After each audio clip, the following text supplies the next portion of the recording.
Merci à Gaming de nous inviter parce qu'on n'a pas l'occasion de présenter notre travail régulièrement. Alors j'ai des petites notes à côté parce qu'il y a beaucoup de choses à dire, donc parfois je vais aller chercher dans mes notes quelques infos. Donc en gros, avec Antoine, on vient vous présenter notre métier de la localisation, qui est souvent un métier de l'ombre quand on parle de jeux vidéo, mais qui a une importance énorme sur la réussite d'un jeu. Intrinsèquement, un jeu vidéo doit être international. Aujourd'hui, c'est même plus une option. Voilà, donc aujourd'hui, c'est notre métier et on va vous montrer à travers ce projet qu'on a réalisé avec Dontnod l'année dernière.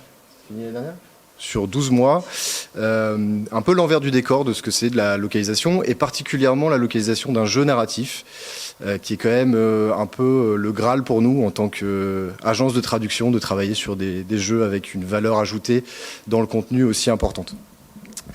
Donc, une petite introduction avant de laisser Antoine prendre la main. Qui on est ? Donc Studio Fugu, on est un studio de localisation. Je sais qu'il y en a dans la salle qui connaissent très bien la localisation, mais pour ceux qui ne connaissent pas ou moins bien, la localisation, c'est un synonyme de traduction auquel on va y ajouter tout ce qui est élément culturel. On passe d'une langue à l'autre, certes, mais on passe aussi d'une culture à l'autre.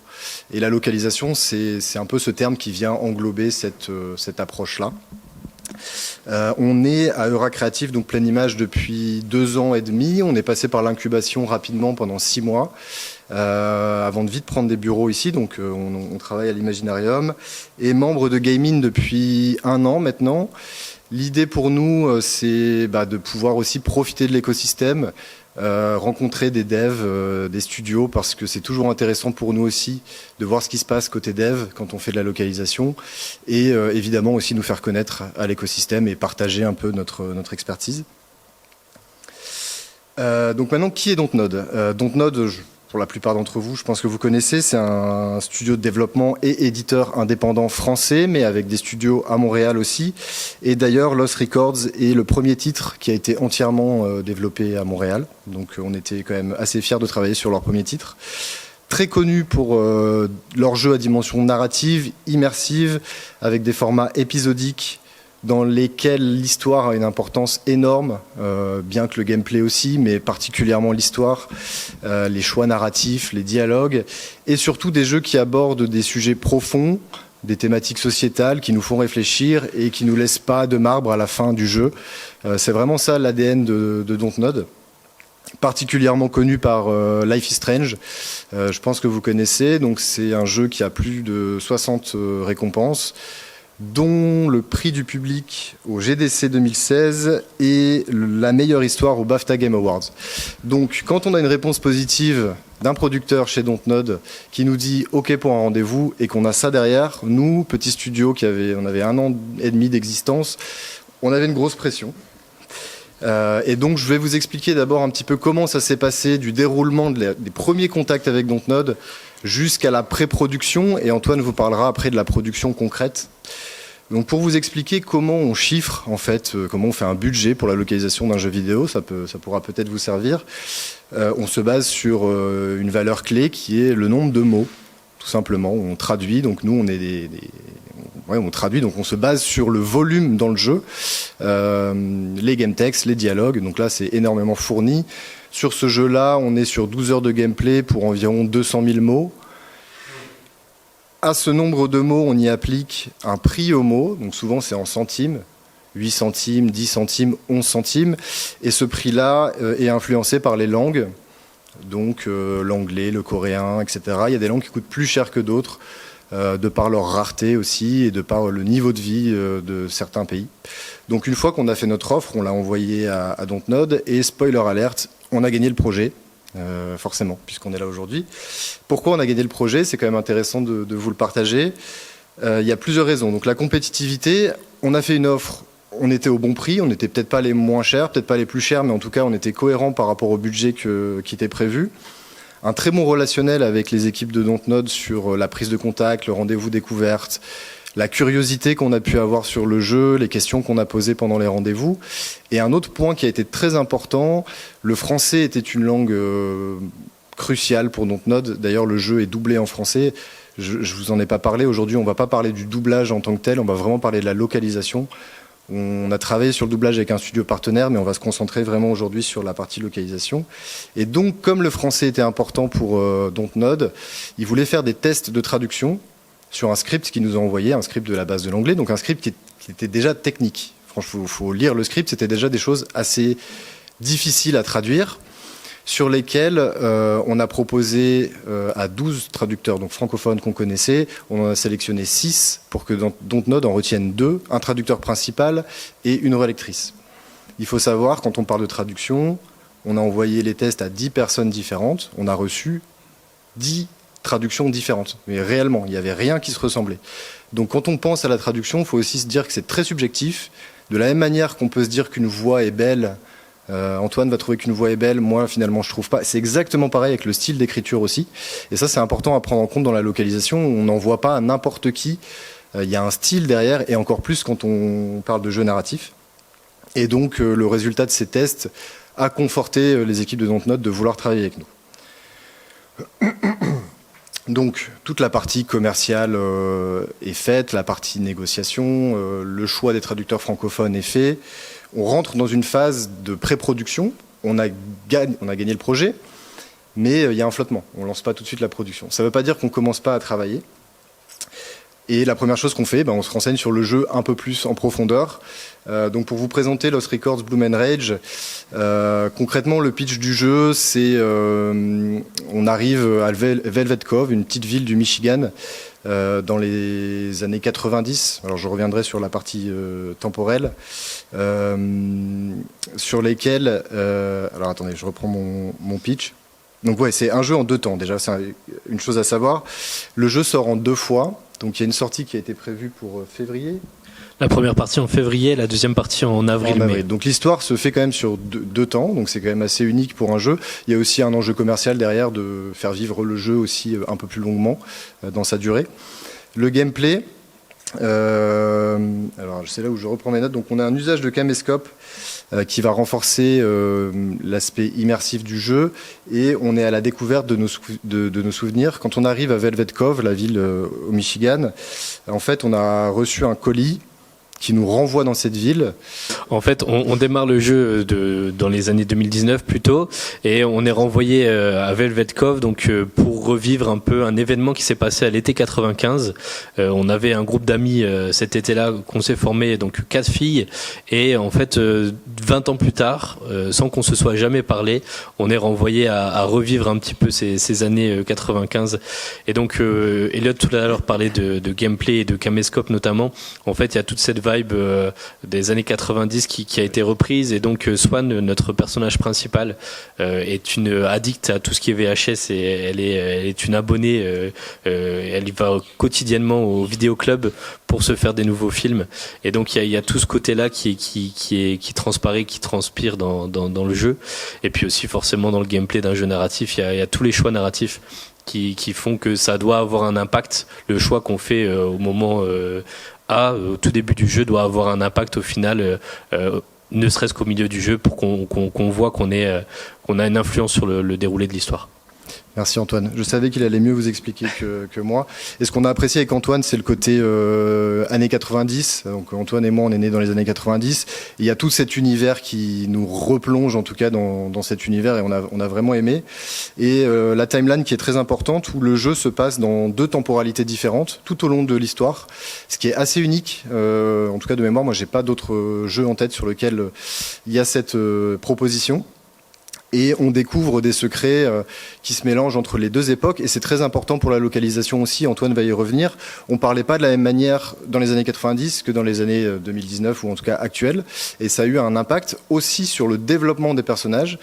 On a des adolescentes, et ensuite on a des jeunes adultes, même des adultes avancés d'ailleurs, et donc la psychologie des personnages évolue et a un impact aussi dans le dialogue et dans les choix narratifs.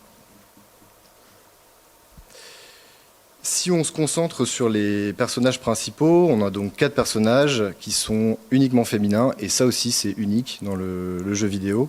Swan, Autumn, Nora et Kat, elles ont chacune leur personnalité. Swan qui est plutôt, donc c'est la personne qu'on incarne, qui est plutôt l'héroïne, qui correspond à la mémoire. C'est vraiment grâce à elle qu'on va se souvenir de ce qui s'est passé, notamment grâce à son caméscope et aux prises qu'elle va pouvoir faire tout au long de l'aventure. Autumn qui est plutôt la meneuse, qui va avoir un impact sur les décisions, qui va pousser vers la découverte. Nora qui est plutôt la rebelle, qui va, elle, avoir plutôt une dimension psychologique et de réflexion sur les choses. Et Kat qui est plutôt le côté amusant aussi de la bande. Il y a une vraie vibe Stranger Things. En tout cas, quand on m'a présenté le jeu, j'ai vraiment senti comme ça. Et donc, je voulais vous montrer. Alors, je prends une petite gorgée d'eau avant. Il faut savoir que Dontnod est venu vers nous en présentant ce jeu. Là, je le résume sur 2 mots. Donc Swan, héroïne, la mémoire. Il faut savoir pour Swan et d'ailleurs les 4 autres, tous les personnages, on a eu à peu près un dossier de 10 pages avec peut-être 5000 mots. Donc je voulais faire un focus sur Autumn pour vous donner un peu un exemple de ce qu'on a reçu. Et pour que vous compreniez un peu le travail de recherche qui a été fait par Dontnod sur la profondeur des personnages. Donc on a les caractéristiques un peu de base de ce que peut être un personnage, donc son nom, son âge, sa date de naissance, son signe astrologique, sa taille, sa couleur préférée, etc. Si on va un peu plus loin, Autumn, donc c'est la deuxième personnage avec son skateboard. Autumn, elle aime la malbouffe, elle écoute du punk, elle aime bien lire, mais que des lectures qui ont du sens. Elle regarde des films, surtout les vieux films en noir et blanc. Elle regarde très peu la télé, mais les news. Donc voilà, c'est une chose à savoir. Elle a un talent naturel pour le jeu vidéo, mais elle joue très, très rarement seule. Elle fait du skate. Elle fume des cigarettes un peu, mais elle préfère la weed. Voilà. Ensuite, on a toute une catégorie de Autumn pour Autumn. Donc comment elle se représente elle-même pour elle-même. Je vous passe les détails. Autumn pour les autres. Comment elle est perçue par son père, sa mère, ses amis, son entourage. Et un bonus, est-ce que l'argent peut acheter le bonheur? Elle dit oui sans hésitation. Quel super pouvoir elle pourrait avoir? La super vitesse. Si elle était un personnage de Lord of the Rings, elle serait Aragorn. Ça, c'est donc, j'ai résumé en 2 pages, on a eu 10 pages. Voilà. Donc je voulais vous donner des petits exemples concrets on n'est même pas en train de traduire le jeu, qu'on est déjà complètement immergé dans ce que va être le jeu, et notre rôle à nous, c'est vraiment d'être curieux et d'avoir ce regard sur le travail que les créateurs ont fait, et surtout comprendre qu'ils y ont mis tout leur cœur. Et je vous donnais des exemples concrets de à quel point ils ont poussé l'analyse des personnages. C'est assez rare quand même pour un jeu. Donc voilà, tout ça c'est la partie très découverte des personnages narrative. On va passer sur une partie qui est un peu moins sympa, qui est la partie plus technique, avant de laisser la main à Antoine. Quand on traduit un jeu, il y a des outils qui vont nous aider à traduire. Je vais pas m'éterniser là-dessus. Nous, on utilise MemoQ, qui est un outil qui va nous connecter, nous, au traducteur, qui nous permet d'organiser les projets, d'optimiser la traduction, d'intégrer des suivis terminologiques, donc des glossaires. Si par exemple, il y a un lieu qui s'appelle comme ça, il doit rester comme ça tout au long du jeu. Et donc, on vient le figer grâce à un CAD tool, donc notamment MemoQ.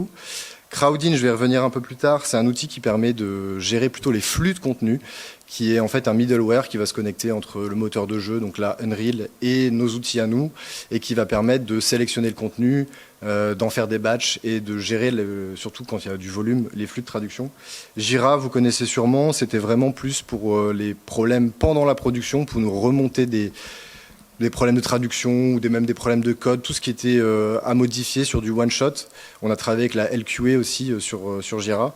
Et Discord, Antoine y reviendra, mais c'est vraiment l'outil qui nous a permis de communiquer avec l'ensemble des équipes. Donc on avait 13 traducteurs à peu près, et il fallait un outil pour parler avec tout le monde. Je reviens sur Crowdin rapidement parce que j'ai pas envie de vous perdre, mais c'est un outil qui permet, clé par clé, de dire est-ce que ça a été traduit, pas traduit, révisé, est-ce qu'il faut faire quelque chose. Donc là, je vous ai mis les statuts. D'ailleurs, on avait un petit clic, non je vais en avoir besoin sur la slide suivante. Je ne sais pas si vous voyez bien. Donc en fait, les statuts de traduction, untranslated, donc pas traduit. Traduit, ça veut dire que nous, on a traduit, on a poussé. Mais est-ce que traduit veut dire que c'est validé par le client? Non. Donc on a une partie approved. Et ça nous permet, quand on a un gros volume de traduction, de s'organiser. Crowdin existe, il y en a beaucoup d'autres, des outils comme ça. Nous, on a utilisé celui-là pour ce projet. Et à l'intérieur de Crowdin, je ne sais pas si vous voyez très bien, c'est ce qu'on appelle un fichier XLIF. C'est un fichier qui va être intéressant pour nous, c'est un fichier qui est prévu nativement pour faire de la traduction. Je voulais vous le présenter quand même très rapidement. On va avoir le nom de la clé, qui est ici. Donc ça, c'est l'ID. Et puis le nom de la clé. On va avoir le texte source, qui est donc là, c'est de l'anglais. Ici, on va avoir le statut de la clé qui est traduit. Donc c'est une clé qu'on a traduit, qui est traduit en japonais. Donc là, c'est vraiment les pizzas doivent être chaudes. En gros, si je vous traduis grossièrement. Sauf que on a un texte, mais qu'est-ce que ça veut dire dans le contexte du jeu? Et en fait, tout ce que vous voyez là, c'est des métadatas qui nous sont partagés par le studio et qui nous permettent d'avoir du contexte. Quand on travaille sur la base d'un CSV ou d'un Excel, on n'a pas forcément toutes ces informations. Et pour rapidement vous expliquer, donc là, on a une section commentaires qui nous dit qu'elle est vraiment contrariée. Donc c'est cool à savoir pour le traducteur, il sait l'état émotionnel de la personne. Ici, on a un lien vers l'arbre de dialogue, donc Antoine vous en reparlera de ce que c'est, mais qui nous permet d'aller visualiser le dialogue dans son embranchement. À quel moment elle a dit ça, par rapport à quelle réaction. Donc si jamais on n'est pas sûr de la traduction, on peut aller chercher le contexte. On a qui parle, donc là c'est Nora, je sais qu'elle parle. Je sais que ça va être recorded, donc c'est une des lignes qui va être doublée potentiellement. Donc là sur le japonais, ça ne nous intéresse pas, mais sur le français, c'est très important de savoir que c'est une ligne qui va être doublée quand on va proposer une traduction qui sera plus verbale que écrite. Voilà, donc ça c'est vraiment ce qu'on voulait vous présenter en pré-production. Donc vous l'avez vu, la traduction elle n'a même pas encore commencé, qu'on est déjà rempli d'informations, qu'on a déjà beaucoup de choses à prévoir, que ce soit sur la partie découverte du jeu et la partie technique. Et maintenant on rentre dans le vif du sujet, on passe en production et c'est Antoine qui va prendre la main pour vous expliquer un petit peu comment il s'en est pris et quel challenge il a rencontré tout au long de la prod. T'as besoin de ça ? Merci Elliot. Merci déjà, bon travail, puisque tu as vendu le contrat, maintenant c'est à moi de faire le boulot. Donc c'est là que les choses sérieuses commencent, on va dire. Première étape, déjà, il faut que je me crée une équipe, puisque c'est pas moi qui suis le localisateur ou le linguiste directement en charge. Pour me créer une communauté et une équipe, d'abord, il y a les 2 traducteurs français qui sont sélectionnés par un test de traduction. Et puis ensuite, je vais me baser sur 3 piliers qui sont pour moi essentiels dans ma gestion de projet. L'expérience, déjà je vais pas prendre un néophyte qui vient de débarquer, malheureusement pour lui c'est un trop gros projet pour ça, c'est trop dangereux. Je vais me baser sur des gens qui ont déjà travaillé, qui ont une expérience, qui ont un statut de traducteur reconnu en France, etc., etc. Ensuite je vais me baser aussi sur des profils. Donc en fait au cours de mes discussions avec les linguistes, je leur demande un peu leurs affinités, leurs préférences. Je vais pas donner ce chantier et ce projet à un traducteur qui ne serait pas sensible à tout ce qui est thématique woke et thématique qui sont très actuelles et d'un jeu narratif. Et puis enfin, la fluidité de communication et la facilité de collaboration. Pour moi, c'est quelque chose que j'ai appris au cours de mes années d'expérience dans la gestion de projet. Si c'est pas fluide et c'est compliqué de travailler, de discuter avec un linguiste, je vais éviter de travailler avec cette personne parce que ça va être un enfer en fait. Concrètement, là, on va passer des heures ensemble. J'ai la chance de pouvoir choisir mes collaborateurs. Donc, je vais éviter de passer par des personnes avec qui c'est compliqué. Je reprends toujours cette citation d'Alexandre Astier qui dit très récemment « Je travaille pas que des connards ». J'en suis pas là, c'est pas forcément tous des connards, mais j'évite de de me rajouter des cailloux dans ma chaussure. Quand je peux éviter ça dès le début du projet, je le fais. Je reviens sur le côté communauté. Elliot l'a brièvement évoqué. On travaille beaucoup avec Discord, avec nos linguistes et toute notre équipe. En fait, ça va nous permettre de créer une émulation et une communauté vraiment autour de chaque projet qu'on va traduire. Là, en l'occurrence, en fait, on réunit tous les linguistes et ils ont tous Discord, ils sont tous enclins à communiquer là-dessus.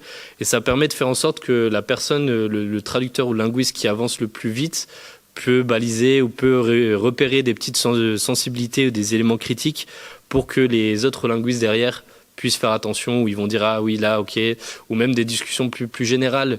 Tenez cette phrase là, moi je l'ai compris dans ce sens-là. Est-ce que vous validez ce contenu-là? En fait tout ça c'est vraiment l'intérêt pour eux de pas être parce que le métier de linguiste c'est chacun dans son coin à l'autre bout du monde. Là ça permet d'avoir vraiment le côté équipe et émulation. Avant de démarrer le chantier, donc comme Elliot vous l'a dit, on a accès à tout un kit de localisation avec les fiches personnages, les arcs narratifs, plein d'éléments de contexte qui sont vraiment appréciés et appréciables. On a accès aussi à la build, donc il y a une semaine de familiarisation où chaque linguiste peut jouer au jeu en état comme il est. Bien sûr, il est encore en cours de construction, mais ça permet de vraiment avoir l'esprit du jeu et de voir comment le jeu fonctionne. Et puis aussi une ébauche d'arbre de dialogue pour que on puisse travailler dans des bonnes conditions. Donc on a des conditions qui sont franchement agréables, mais elles sont pas optimales pour plusieurs points. Au lancement de la production, on s'aperçoit en fait avec le premier fichier XLIF qu'on va générer depuis Crowdin que les clés sont des clés hexadécimales, mais le gros problème c'est qu'elles sont totalement désorganisées. Ce qui fait que dans mon premier batch, je vais avoir la première ligne par exemple qui correspond à la toute première ligne de dialogue du jeu, et puis la seconde ligne à traduire qui est en fait totalement au milieu, sans contexte, qui n'a rien à voir. Et ça c'est très problématique parce que ça réduit fortement la productivité de chacun. Chacun des traducteurs va devoir aller chercher le contexte, essayer de remettre un peu le puzzle dans le bon sens pour avoir la meilleure qualité possible dans la traduction.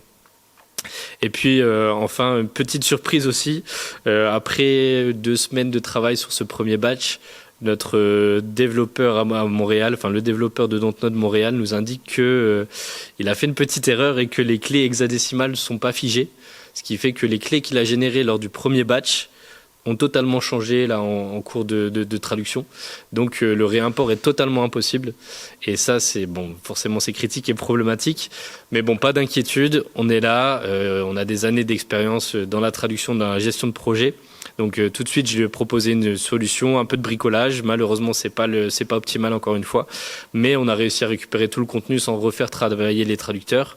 On a réimporté tout ce qu'il fallait et puis on a fait quand même une passe de relecture pour être sûr que tout est bien là où il faut et qu'il n'y ait pas d'erreur. Ça, c'était le premier batch. Ensuite, on arrive au second batch où là, on a des conditions de travail qui s'améliorent puisque Dontnod, franchement, ça a été super agréable de travailler avec le producteur Sébastien Béra parce qu'il a été très à l'écoute et très conscient des enjeux qui sont les nôtres. Et donc là, il a demandé à son équipe de développeurs de nous créer un arbre en ligne de dialogue plus précis et vraiment fouillé. Donc, une fois qu'on se connecte avec des outils sécurisés, on arrive à avoir concrètement l'embranchement et tous les dialogues précédents pour avoir le meilleur contexte et la meilleure qualité possible. Et puis par contre les conditions seront jamais dans tous les cas optimales parce que il y a un petit décalage de cadence dans l'équipe. En fait, pour vous indiquer que le japonais est très dépendant du contexte, notre linguiste japonais, après les nombreux déboires du batch 1, nous a dit écoute, c'est trop compliqué, ça va pas le faire pour moi, je préfère m'arrêter là avant que ce soit problématique pour chacun de nous. Donc j'ai dû trouver un deuxième linguiste qui a accepté de travailler dans ces conditions, mais par contre lui a une productivité beaucoup plus légère. Donc en fait on a un rythme asynchrone avec une locomotive de 9 langues qui travaille dès le début du projet et qui a cette même cadence, et puis une cadence un peu décalée avec le japonais et l'espagnol de Latin America. Parce que en fait, on travaille plutôt depuis une adaptation de l'espagnol castillan. Donc, ce qui se passe, c'est qu'on fait une première traduction depuis l'anglais États-Unis vers l'espagnol castillan, puis ensuite une adaptation de cet espagnol castillan vers l'espagnol latam, afin de réduire les coûts et le budget, qui est quand même bienvenu. Mais forcément, ça crée un petit décalage puisqu'il faut qu'on attende que l'espagnol castillan soit fait pour pouvoir faire le latam. Ensuite, on déroule les batchs, 3, 4, 5, pas de nouveaux problèmes. Les problèmes identifiés sont toujours les mêmes, mais on arrive à les gérer. Pas de souci, jusqu'à ce qu'on arrive à ce 9e batch. 9e batch d'une longue série, je vous le dirai le nombre final tout à l'heure. Mais ce 9e batch, en fait, il va marquer un point encore important et un gros frein avec Crowdin. C'est que le développeur du jeu, qui me crée les exports, ne peut pas se visualiser concrètement ce qu'il me met dans l'export. Et ça lui crée beaucoup de problèmes. Donc là, il me fait un export 9e batch, un gros fichier avec 20 000 mots environ. Je l'envoie à tous mes traducteurs. tout se passe bien, je réimporte, et là au moment du réimport, le développeur se rend compte que 50% du contenu qui est réimporté ne devait pas être traduit. Donc il a payé dans le vent, on a eu des problématiques, des questions, des réflexions, des discussions auprès de contenu qui n'en valait pas la peine. En fait, c'était des clés qui devaient être normalement cancelled, mais de leur côté, du côté des équipes, ça n'a pas été fait. Et donc il y a un autre problème avec TMS, avec Crowdin, comme je vous le disais, c'est qu'on c'est pas en fait Dontnod n'a pas l'habitude de travailler avec Crowdin. Habituellement, ils travaillent avec leur outil interne. Sur ce projet-là, c'était pas possible, donc on a trouvé un middleware. Pour revenir d'ailleurs sur les gros freins identifiés là au 9e batch, donc on a vu tous ces problèmes de statut et ces problèmes de flexibilité avec Crowdin, certaines limites techniques. On travaille aussi donc sur l'anglais États-Unis où on fait une repasse de relecture pour être sûr qu'il n'y ait pas de typo, qu'il y ait les majuscules au bon endroit, les bonnes ponctuations. Et en fait, au moment du réimport de cet anglais relu, on ne peut pas le réimporter aussi facilement. Donc ça a créé d'autres problèmes, encore des discussions. Et on met au point un nouveau process avec le producteur pour balayer cet anglais US. Et puis encore une fois, ces clés hexadécimales non triées.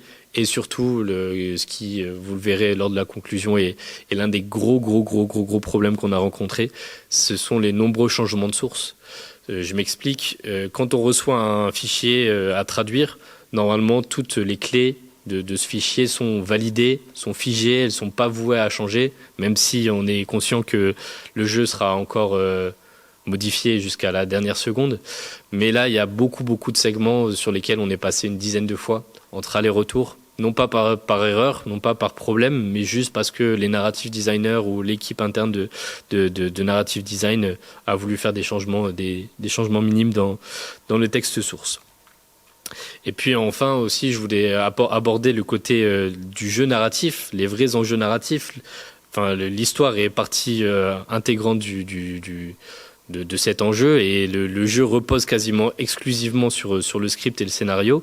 Donc il faut qu'on puisse avoir cet œil et cette qualité, ce style défini jusqu'au bout et cette terminologie aussi. Au cours des discussions qu'on a eues au préalable avec le client, il fallait qu'on ait un style fluide et à la fois un vocabulaire des années 90 et à la fois actuel, une façon de parler des ados et à la fois une façon de parler des adultes quand on bascule entre les deux temporalités. Donc on avait eu des petites références aussi parce qu'on intervenait un petit peu sur le doublage. Donc comme notre script allait être doublé, on avait aussi des passerelles là-dessus et on a eu des petits exemples, des petites références entre les murs, le film récompensé à Cannes ou alors un film avec Adèle Exarchopoulos où c'était je viens d'oublier le titre et désolé, mais bon, c'était un phrasé très parlé et très fluide. Les premiers retours qu'on a eu sur notre travail de la part de la LQA, donc le LQA c'est une entreprise tierce qui va faire de la relecture en contexte, nous a dit que franchement le travail était très qualitatif, qu'ils avaient rarement travaillé sur une telle qualité, qu'ils étaient très contents de travailler sur ce projet-là avec nous. Le client était content aussi, tout allait bien. Et puis d'un coup, en fait, juste au moment d'enregistrer ces lignes, quand il a vraiment relu, il trouve que tout est trop écrit.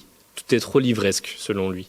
Donc il faut tout fluidifier. On fait des sessions de nuit avec le producteur, la LQA et moi, où en fait on réécrit tout avec les linguistes aussi pour leur valider, pour que ce soit beaucoup plus fluide et moins écrit en fait, pour que ce soit enregistré oralement. Aussi, on a forcément la partie localisation, forcément une grosse valeur ajoutée sur l'adaptation culturelle. On voulait reprendre un petit exemple qu'on avait mis sur l'un de nos blogs. Fluffbutt, qui est le surnom du petit chat de Swan, qui est en français grossièrement c'est petit cul poilu, cul poilu. Et au début, c'était d'ailleurs la première proposition des linguistes françaises, mais c'était jugé pas assez percutant et un petit peu dérangeant. Donc après, je dirais 6-7 propositions, on a fini par tomber d'accord sur Petit Bidou, qui est ce côté taquin, et puis on voit bien un petit animal qui pourrait se faire surnommer Petit Bidou. Et quand on voit par contre dans les autres langues latines, donc en italien, espagnol et en portugais brésilien, le côté peloso, c'est pelosone, qui est plutôt le côté peluche, donc plutôt le côté fluffy de fluff butt. Et puis aussi, on a des discussions, moi j'ai des réunions hebdomadaires avec le producteur sur divers sujets, et il y a un des sujets qui est la chanson forcément. Donc c'est un grand enjeu de traduction, mais aussi de doublage potentiel. Est-ce que, comme tout le jeu sera en français, est-ce qu'il faut doubler cette interprétation de la chanson? Donc on a eu, je sais pas, 3-4 meetings là-dessus avec le studio de doublage pour savoir oui, non, oui, non. Et on est arrivé à la conclusion que non, par facilité, parce que les acteurs de doublage qu'on avait sélectionnés ne faisaient pas forcément de vocal. Et puis aussi par le côté, dans le rock des années 90, il y avait un gros rejet du côté français. Il y a très très peu au final de groupes de rock qui chantent en français, beaucoup moins que dans la langue de Shakespeare. Donc on est tous tombés là-dessus et il y a plein d'autres adaptations culturelles comme ça aussi. Il fallait se mettre en contexte de l'époque. Donc on a des petites blagues comme dans The Office, dans des petites That's What She Said. Et la question c'était, tiens, est-ce qu'on peut le traduire alors que The Office c'est dans les années 2000? Mais en fait, on faisait déjà ces blagues dans les années 90. Enfin, c'est beaucoup de discussions et c'est là où il y a un vrai intérêt à avoir une communauté sur Discord pour échanger autour de ça. Un dernier gros problème technique qu'on a eu, c'est les enjeux de certification. Donc dans les badges qu'on reçoit, à la fin, on a terminé par l'UI, alors qu'on recommanderait plutôt de faire ça au début, parce que c'est l'élément critique qui peut faire que votre jeu ne passe pas la certification et ne peut pas sortir sur les différents consoliers et différentes plateformes d'ailleurs, puisqu'il y a Steam aussi. Et là, en fait, les développeurs, ils n'ont pas suivi les recommandations qu'on leur avait fait avec la LQA.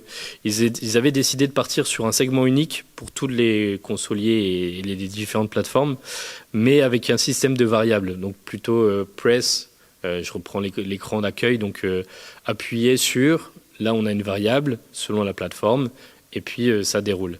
Sauf que ce système de variables, il fonctionnait pas du tout, il était totalement cassé. On a eu une quinzaine de tickets Jira là-dessus, à chaque fois on modifiait, ça n'allait jamais, il trouvait jamais le bon argument au bon endroit. Et donc on arrive toujours à la même recommandation, le mieux c'est de faire un segment par console, un segment par plateforme. Ça évitera tout problème. Comme ça, si on joue sur Steam, on a appuyé sur la touche, et si on est sur une console, ce sera appuyé sur n'importe quel bouton. Puis ensuite on déroule, donc on finit le tape 1 Bloom très rapidement, on finit dans les temps, on est très content. Il n'y a pas eu de report lié à nos problématiques à nous, mais il y a eu des reports de la part de Dontnod plutôt. Et puis une fois qu'on a balisé tout ça, le tape 1, le tape 2 déroule parce que c'est vraiment la suite, on reprend les mêmes segment du i, donc il n'y a pas besoin de repasser dessus. On a mis en place plein de correctifs qui font en sorte que la chaîne de production se déroule sans accroc. Donc on déroule jusqu'au batch 78, qui est un record chez Dontnod. 78 batchs de traduction pour un jeu en deux épisodes. Est-ce que vous avez des questions? See You in Hell, exactement, qui est le grand titre de la... Tu dois appuyer longtemps, oui. Ok. Merci Antoine. J'ai une question quand même avant de prendre vos questions. C'est qui a joué au jeu et que pensez-vous de la version française? Quand même qu'on puisse se confronter un peu au retour de joueurs. Alors, je sais pas. On a essayé de vous présenter le jeu sans spoiler. Parce que l'histoire a son importance, comme vous l'avez compris. Mais on est toujours preneur aussi de savoir... Alors certes, on est intervenu sur les dialogues, mais voilà, s'il y en a qui ont joué au jeu, on est curieux quand même de savoir... Mais là, tu as deux questions en une, du coup... Qui a joué au jeu et que pensez-vous ça fait deux questions. Que pensez-vous de la traduction française? Ceux qui ont joué au jeu, celles qui ont joué au jeu, levez la main. Ah oui. Ah bon, bah comme ça c'est bon. Ah bah super. Très bien, bah heureusement que vous n'avez pas spoilé du coup. Ouais, heureusement qu'on n'a pas spoilé. C'est mieux. On a dû spoiler Justine qui a aidé à préparer ce projet, mais jouez-y. Vraiment, ça vaut le coup. On n'est pas la cible, nous, habituellement, de ce genre de jeu avec Antoine, mais du fait d'avoir travaillé dessus, ça nous a un peu obligés à s'y intéresser, et franchement, ça vaut le coup. Voilà. Donc au final, c'est bien, ça veut dire que les gens sont venus pour le thème et pour vous, et pas parce qu'il y a eu du clickbait pour le jeu. C'est très bien. Oui. Avant de prendre les questions, je pense qu'on peut vous applaudir. Merci infiniment déjà pour cette présentation.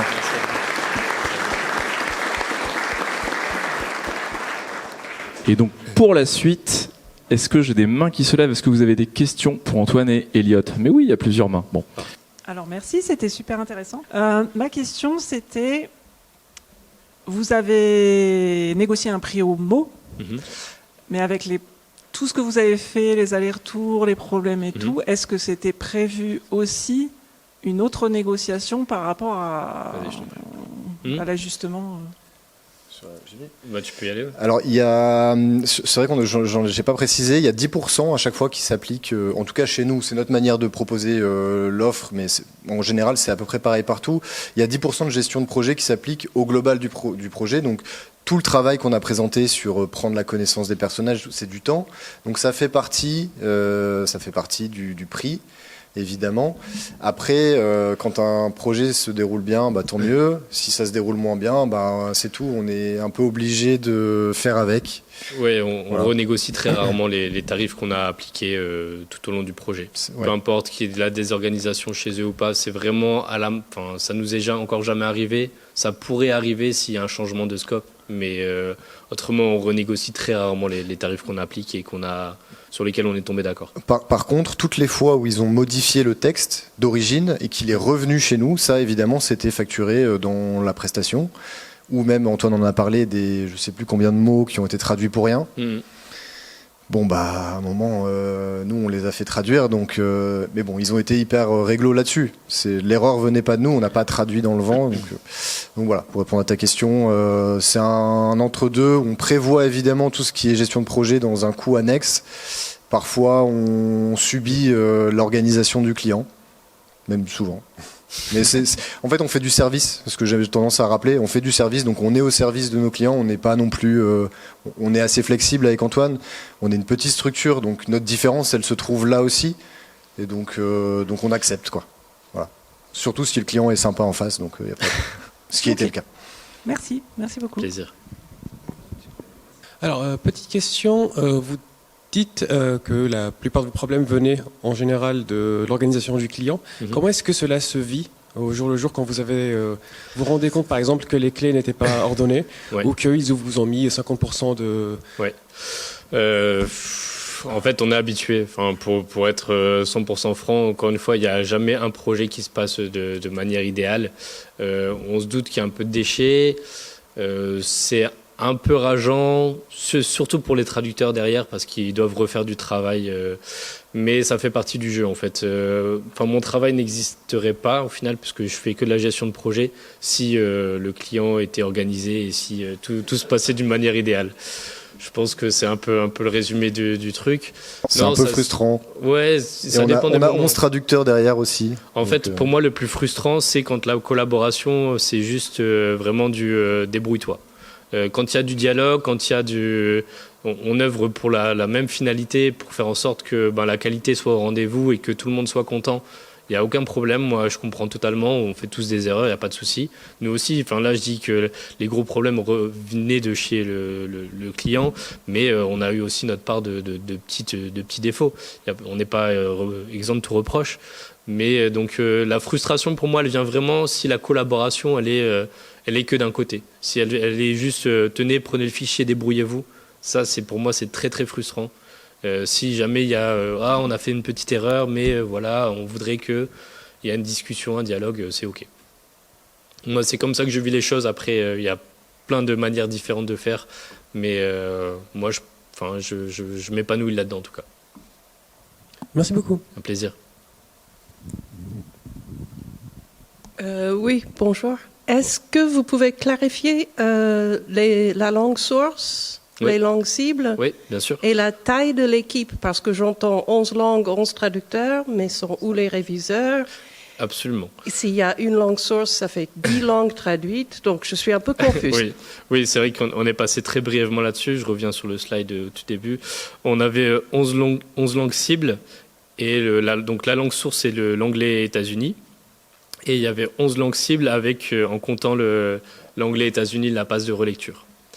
Et on a triché un peu en mettant la 11e langue qui est la source. On redoutait ta question, Lara, et merci ouais. d'être venue.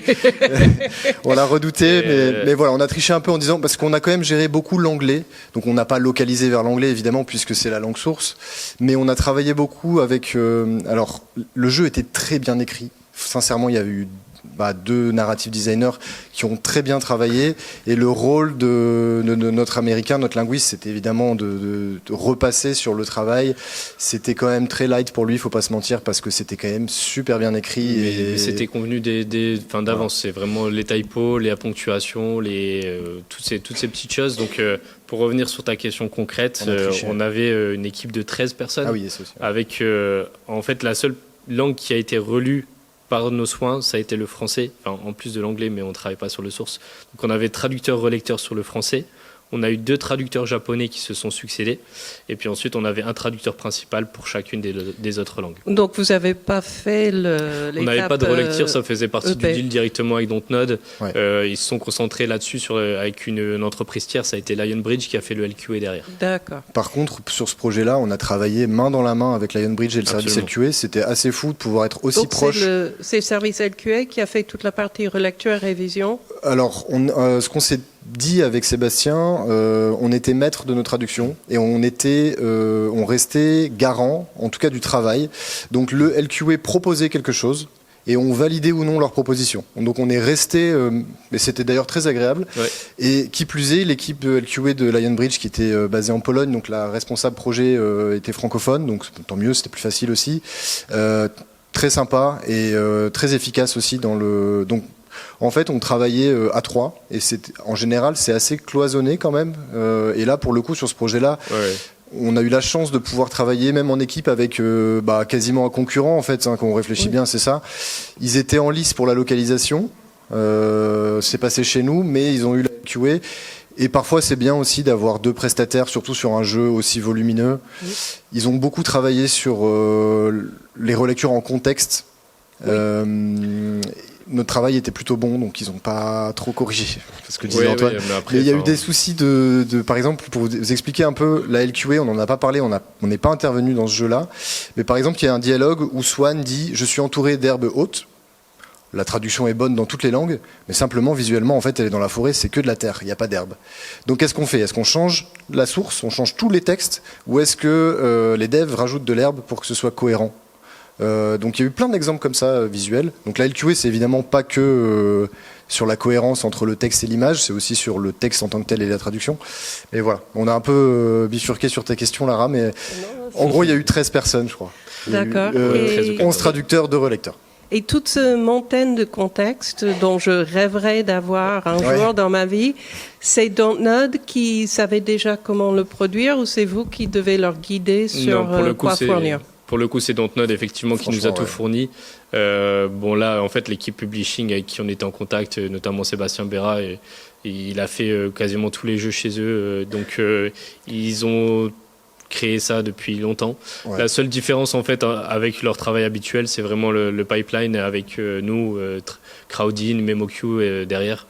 Habituellement, ils passent par des outils internes, mais là, ils n'étaient pas disponibles. On n'était pas à l'initiative de la création des kits de localisation. Ouais. On a vraiment fait un travail de partage d'informations. Par contre, c'est impressionnant ce qu'ils nous ont fourni. Ouais. On s'est senti déjà, on était super excités de commencer un jeu aussi gros, et puis on s'est senti submergé quand même par le volume. Là, je vous ai sorti en introduction la petite fiche avec les détails de ce qu'on avait. C'est que une petite portion vraiment de ce qu'on a, et ça c'est sur les personnages principaux, mais même un personnage secondaire qu'on voit derrière le bar pendant le jeu, pendant peut-être une demi-heure dans le jeu maximum, il y a déjà une fiche énorme sur lui, qui il est, où est-ce qu'il habite, et ça pour les lieux, ça pour le contexte, pour l'histoire. Je pense que c'est dans l'ADN de Dontnod quand même, et donc on a pu avoir la chance aussi de... Pour le coup, ils savent créer des histoires, donc à mon avis, ils ont tout un process qui passe par là, mais non, c'était très agréable. Merci. Merci. Merci pour la présentation, c'était top. Je ne sais pas si vous en avez parlé, mais à quel moment de la prod vous êtes intervenu et pour quelle durée? Et enfin, est-ce que les paiements étaient échelonnés et comment ça a fonctionné globalement? Bon, effectivement, on est intervenu. C'est un peu difficile à quantifier, mais je pense qu'ils ont fait 5 ans de développement et on est arrivé sur la dernière année. Le chantier a duré 1 an et quelques mois, 1 an, 2 ou 3 mois. On a été contacté, enfin on est sélectionné en amont, donc on a été sélectionné 2-3 mois avant de commencer le chantier. Et puis ensuite on a fait 16 mois je crois de chantier au total. Et effectivement en fait on a convenu d'un accord avec Dontnod pour que on soit payé, enfin on envoie des factures mois par mois. Donc sur le travail qui a été échu. Bimensuel avec eux. Ouais. Mais tous les 2 mois en fait on faisait un récap du nombre de mots qui étaient passés et on envoyait une facturation. C'est beaucoup plus simple pour tout le monde, pour les traducteurs aussi, pour qu'on puisse avoir suffisamment de trésorerie. Et au moins, on arrive à la fin du projet et voilà, c'est quasiment réglé. Voilà. Ok, ça marche, merci beaucoup. Merci. Salut. Petite question. Vous disiez que vous aviez 200 000, enfin que le jeu avait 200 000 mots. Ouais. C'est le compte de mots dans la V1 à la sortie. C'est le compte de mots, oui. En fait, c'est le compte de mots qu'on a reçu, donc c'est à la V1 à la sortie. Ouais, enfin, ma question c'était plutôt genre parce que vous y a eu tellement de révisions, de batchs. Est-ce que le compte de mots final, enfin vous avez fait traduire combien de mots par votre Oui, traducteur? c'est ça. On tourne aux alentours de 210 000 mots, je pense. J'ai plus le chiffre exact, mais et le jeu doit en compter 190, 180. Ouais, il y a un petit delta, un petit delta de 30 000, et puis, je pense. Le producteur en amont, donc quand on vient nous solliciter, on fait une estimation parce que forcément ils n'ont pas encore tout compté. Et donc ils font un estimatif, ils nous avaient dit, il avait vu un peu large, entre 170 et 210 je crois. Donc on est resté dans les estimations qu'il avait. Ok, ouais, merci. Je m'attendais à un plus gros delta quand même. Non, au final, en fait, lui, le travail du producteur au final, c'est vraiment de contrôler ses budgets et donc de contrôler la production derrière. Donc ce qu'il va recevoir et ce qu'il va nous envoyer doit être quand même pas mal contrôlé. Du coup, il a fait un très bon travail là-dessus. Il n'a pas explosé l'enveloppe, donc non. Le delta, même s'il y a une grosse désorganisation, le delta est OK. Ok, merci. Merci. Merci beaucoup déjà pour l'intervention. Quand vous parliez du fichier XLIF ainsi que MemoQ et puis toutes les images et dossiers, en fait les traducteurs quand ils traduisent, ils jonglent entre tous ces éléments ou ils se focus vraiment sur plus MemoQ et des images ou... Très bonne question, ça sent les études de langue, non? Je suis traductrice Ok. dans le jeu de société, Ok. mais ça m'intéresse aussi. Un peu des deux. En fait, ils vont travailler sur MemoQ. Ouais. Donc la finalité, là où ils vont passer le plus clair de leur temps, c'est sur MemoQ. Par contre, ils vont devoir jongler entre les interfaces mises en place par les développeurs. Tu sais, je parlais de l'embranchement de dialogue pour remettre le puzzle en compte. Les fiches de personnages, s'ils ont un doute, s'ils ont une caractéristique qu'ils veulent vérifier. Ils vont jongler entre tout ça, effectivement. Après, crowding, le TMS, en soi, les TMS proposent des interfaces où on pourrait traduire directement dans l'outil. Aujourd'hui, nous, on le fait quasiment jamais, même jamais. Donc à la fin, le TMS, c'est vraiment juste pour organiser le workflow et les flux de contenu. Nous, on les sort, ces contenus. Et au traducteur japonais, il a juste anglais, japonais, tous les éléments de contexte dans MemoQ, et c'est tout. Ok, donc les éléments de contexte sont dans MemoQ. La plupart, Ok. tu vois la fiche où il y avait tout le descriptif d'un personnage, c'est sur un Word. S'il a un doute, il retourne dans le Word pour aller vérifier les éléments de contexte. Dans MemoQ, on va garder ce que j'ai montré tout à l'heure dans les clés, les métadatas. Donc il va y avoir juste le nom du speaker. L'état émotionnel du speaker. L'état émotionnel, voilà. Des petites choses comme ça. En gros, le contexte vraiment global, si jamais il faut peaufiner. Notre rôle, c'est de simplifier la tâche à tous les traducteurs. Ouais, Donc ok. tout ce qui est technique, organisation et tout, ça passe par nous. Et nous, on simplifie la tâche aux traducteurs qui se concentrent juste dans le contenu, la traduction, et qui soit juste en fait dans ce qu'ils proposent, avec les éléments de contexte. Et si je peux me permettre, du coup, Oui, je t'en prie. l'étape de LQA, c'est le seul moment où on a la trad en contexte avec le jeu qui se déroule, où il y a... Oui, en fait, la build qu'on nous a mis à disposition, on pouvait y avoir accès tout le temps. Donc, en fait, au fur et à mesure des imports, on pouvait nous aussi jouer. Moi, j'ai passé beaucoup de temps en jeu, déjà pour donner du contexte à certaines clés, pour éviter de déborder les développeurs, et puis aussi pour vérifier certaines langues que je maîtrise un peu plus. Enfin, le français, forcément, l'espagnol un peu plus. Donc, il y a tous ces éléments-là. Ok. Mais oui, la LQA, c'est le garde-fou. C'est leur la mission. dernière étape. Nous, on C'est l'a leur pas fait mission. parce qu'en fait, ça prend un temps fou et on n'était pas rémunéré pour le faire aussi. Donc c'était leur mission, mais si on voulait jeter un œil, on pouvait jeter un œil au contenu quand même dans le jeu. Ok. Merci beaucoup. Plaisir. Merci pour ta question.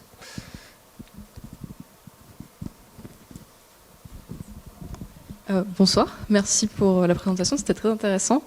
Vous avez parlé du coup du fait que le jeu était en 2 temporalités, en 2019 et en 95. Ouais. Du coup, je me demandais, j'imagine que ça a dû jouer sur le recrutement des traducteurs, vu que vous avez parlé de la sensibilité avec le projet, donc j'imagine que vous avez peut-être pris des gens qui étaient dans cette tranche d'âge-là. Oui et non. Il y en a beaucoup effectivement qui sont dans cette tranche d'âge-là. Maintenant, il faut pas. Enfin, tu vois, quand Elliot dit qu'on est des enfants des années 90, au final, nous, on n'a pas trop vécu ce que Swan a vécu, puisqu'elle est plus âgée que nous. Elle est une ado. Moi, en 95, j'avais 4 ans, tu vois, donc j'ai pas vécu la même chose. Mais oui, un peu. Il fallait que les personnes aient conscience de cet enjeu-là, si ce n'est les avoir vécu, aimer cet esprit et savoir le retranscrire. Donc, L'âge n'était pas le critère voilà, principal. C'était important, mais c'était pas le critère principal. Il faut que le traducteur puisse de toute façon se mettre dans la peau d'un personnage, peu importe qui il est. D'ailleurs, le traducteur japonais final, qui a fait un travail exceptionnel, il est 55 ans, je pense. Donc, 55 ans, et le plus jeune, peut-être 28, ou je pense même un peu, Candela, vers 26 ans. Ouais. On avait 26 ans et 55 ans. 26 ans, c'était pour l'espagnol Latam, et 55 du coup pour le japonais. Donc là, j'ai pas vraiment un critère, mais c'est une bonne question. En tout cas, ça aurait pu l'être. On aurait pu diviser en équipes de 95-2019, mais c'est vraiment plus l'affinité avec ce genre de jeu. Ouais, c'est ça, parce qu'après, ça me complexifie encore plus le travail. S'il faut que je trouve quelqu'un qui rentre dans la case d'âge, plus en plus qui ait un bon profil, ça devient compliqué. Ok, d'accord, merci beaucoup. Merci c'est intéressant comme réponse. Juste très rapidement, est-ce que vous avez eu le cas où les retours des traducteurs ont modifié le contenu du jeu? Il y a des questions qui se sont posées sur les certifications japonaises, notamment avec les CERO, ce qui correspond au PEGI occidental. Il n'y a pas eu de cas concret là-dessus où ils ont dû changer le contenu, non. Par contre, c'est plutôt l'inverse où des petites blagues qui étaient peut-être un peu trop poussées, on a dû les adoucir un petit peu, ce genre de choses, mais non, pas vraiment d'interaction concrète entre les traducteurs et le développeur, dans le sens où l'un a dû faire changer le travail de l'autre. Non, mais surtout, encore une fois, la qualité de l'anglais était assez forte, donc je pense qu'ils n'avaient pas vraiment envie de modifier la source. Mais bon, la question s'est posée sur les CERO, en tout cas, ça c'est sûr et certain, parce qu'on parle un peu de suicide dans le jeu, et ça c'est très très compliqué en Asie. Donc sur la Corée et le japonais, ça a été, ils ont dû s'adapter un petit peu, trouver des manières de fonctionner.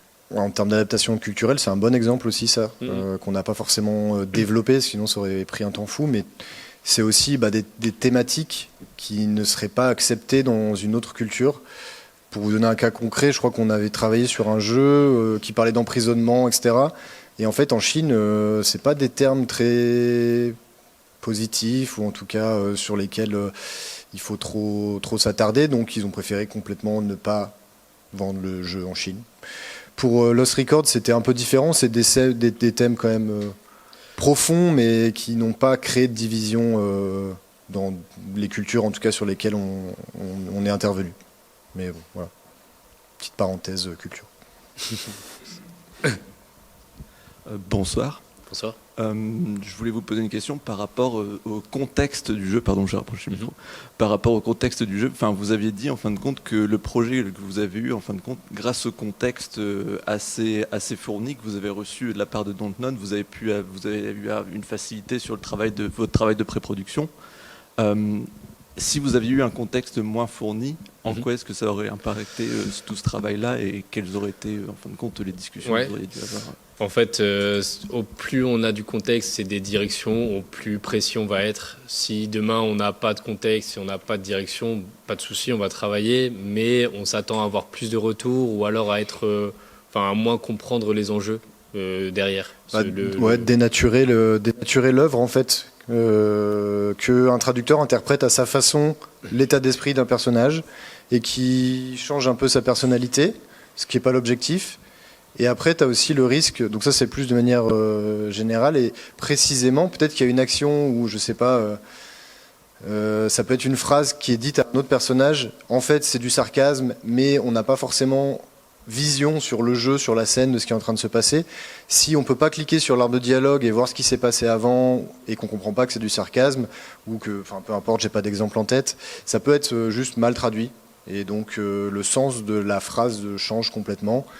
Et voilà, et ça, petit à petit, toutes ces erreurs-là font que la traduction devient mauvaise et le jeu devient différent et voilà.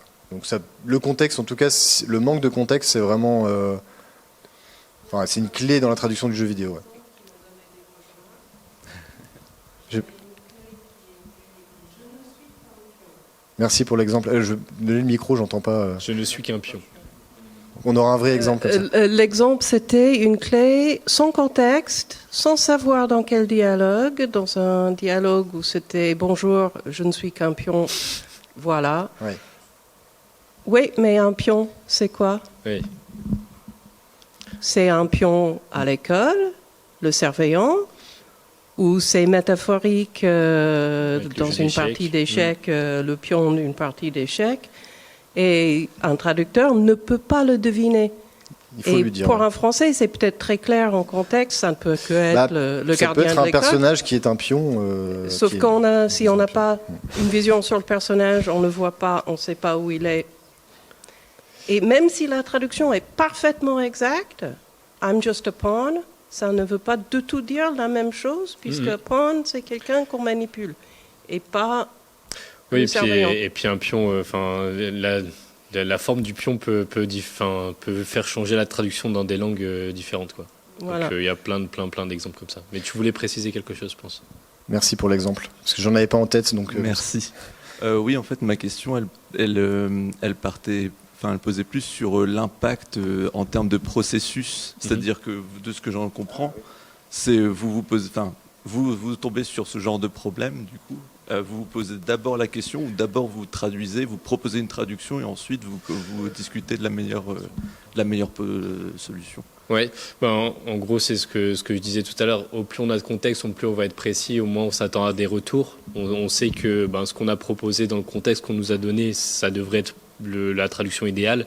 Maintenant, si jamais on n'a pas de contexte et qu'on travaille un peu plus dans le noir, là on va mettre des garde-fous auprès du client en disant c'est dangereux, c'est pas comme ça qu'il faut travailler, mais ok, on va travailler comme ça si tu l'imposes.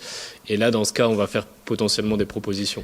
Et ça réduit par 10 000 le nombre de questions des traducteurs, parce qu'il y en a des questions pendant le jeu. Nous, on centralise les questions.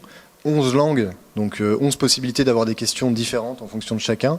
Quand on a le contexte, le traducteur est censé aller vérifier lui-même la réponse à sa question. S'il n'a pas la réponse, il n'y a pas de contexte, il nous pose la question à nous, on centralise en général sur un tableau toutes les questions reliées aux clés. Bon s'il n'y a pas de contexte, on risque d'en avoir beaucoup trop, le producteur va nous recaler en disant débrouillez-vous, et puis voilà, donc on s'aventure vers aussi un peu de friction. Voilà. Mais ça, bêtement, ça impacte aussi votre quantité de travail. Et ça, aussi, exactement, ouais, sur la gestion de projet. Nous, c'est mieux s'il y a un maximum de contenu, comme ça, enfin de contexte, etc. Parce que les traducteurs sont aussi autonomes dans leur travail, et donc voilà. Donc oui, il y a un temps de questions-réponses et d'aller-retour qui est divisé aussi si on a beaucoup de contexte. Et ça, du coup, c'est pas facturé non plus. Non. En gros, ce qu'on va refacturer, c'est si on s'aperçoit qu'il faut retraduire, mais pas de notre fait. En fait, la potentielle refacturation, c'est s'il y a une erreur qui a été faite par le client plutôt. Donc, si d'un coup on se dit ok, là la traduction qu'on a fait à l'instant T est bonne, on va refacturer s'il faut la retravailler parce que c'est pas de notre faute, c'est pas de notre fait. Les traducteurs font des erreurs aussi. Et on doit vérifier s'ils n'ont pas fait d'erreur par rapport à certaines questions. Donc voilà, c'est aussi un travail. C'est pas du one shot. Encore une fois, c'est très subjectif la traduction aussi. Chacun donne son avis et parfois, même quand on écrit quelque chose, c'est rare qu'à la première version de notre écriture, on se dit c'est bon, c'est la bonne, on repasse dessus. Donc la traduction, c'est un peu plus rapide évidemment que de repartir de zéro. Mais oui, pour répondre à ta question, du coup, pas de contexte égale beaucoup plus de charge de travail et un gros risque d'erreur aussi. Ouais. Et de retour client. Du coup. Ok, merci beaucoup. Merci. Merci. Est-ce qu'on aurait une dernière question pour Antoine et Elliot? Une dernière. Ok. Ma question serait comment est-ce que vous trouvez si vous avez besoin de traductrices spécialisées, donc qui ont une connaissance sur un domaine, je prends mon cas personnel, c'est sur un jeu qui a des thématiques queer. Ouais. Comment vous faites pour trouver des traductrices dans les différentes langues ? Il y a plusieurs réponses à ta question. La première, en fait, c'est que je me base et je m'appuie sur mon réseau de confiance. En fait, je compare ça un peu, vous connaissez le film Mon beau-père et moi, il y a le cercle de confiance. En fait, c'est des personnes avec qui je travaille depuis 10-15 ans maintenant. Et donc, premier cercle de confiance, avec les profils qui vont bien, je m'appuie sur des recommandations. Ensuite, il y a tout ce qu'on appelle des marketplaces où il y a des traducteurs freelance qui postent leur profil, LinkedIn. Par rapport à des thématiques. Ouais, par rapport à des sensibles. thématiques. En fait, il y a des marketplaces spécifiques sur lesquels je vais aller chercher. On connaît aussi les affinités des personnes avec qui on travaille quand même, notamment ceux qui ont travaillé sur Lost Records, aucun problème à travailler sur un jeu queer. Et il y a un mouvement, je crois que ça s'appelle Queer Them All ou Queer for All. C'est ça, Queer Them All.